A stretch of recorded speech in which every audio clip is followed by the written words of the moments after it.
Structure variable in C programming. Structure is a user-defined data type. Once we define the structure, we can use that structure as a data type. If we declare any variable by using that structure, that variable is called structure variable. For example, here B is a structure variable. B takes 21 bytes memory. Because how to calculate the structure size? By adding all the member require memory. The average is a float variable, ID is a integer variable, it takes 2 bytes, float variable take 4 bytes, and character variable take 1 byte. Here we have declared array. The 15 character we can store maximum in this array. The 15 plus 2 plus 4, total 21 bytes. This variable take 21 bytes memory. Here, how to create the structure variable. The structure variable means variable of type structure is called structure variable. Once we define structure, we can use as a data type. If we use that, if you declare any variable by using that data type, is called structure variable. Its syntax is like this: struct to structure name. It is struct student is combinedly. It is a one data type. It is a data type here. Struct keyword or structure name. Collectively, this is a data type. It is a structure variable. Syntax is struct structure name. Up to structure name, it is a data type. Structure variable name. B is a name of the variable. For example, it is an example. Here syntax is there.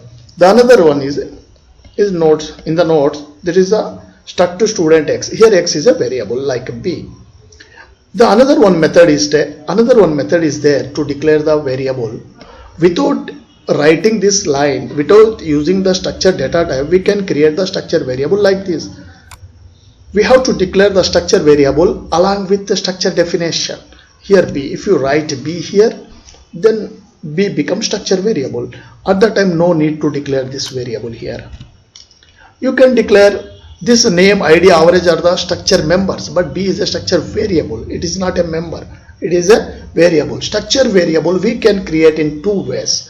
One is by using structure data type, structure variable name, semicolon. Otherwise, structure variable we can declare along with the structure definition. After the closing bracket, if we declare the structure variable, then that becomes structure variables. We can declare any here 2 variable, 3 variable, number of variables we can declare here. The B20 it take 21 bytes, Z also take 21 bytes like this. Here that variable syntax also there here. Syntax struct to structure name. These are the members. Here after the bracket the variables are there. Structure variable 1, structure variable 2, structure variable n, any number of variables we can declare. Here another one example are there how to create the structure variable without using structure data type. Here std1, std2. Here in the keyword struct, s is a small. It is a struct keyword is the student. These are the member. These two are the structure variables. Where we declare two structure variable std1 and std2 here. These are the structure variable. Thank you.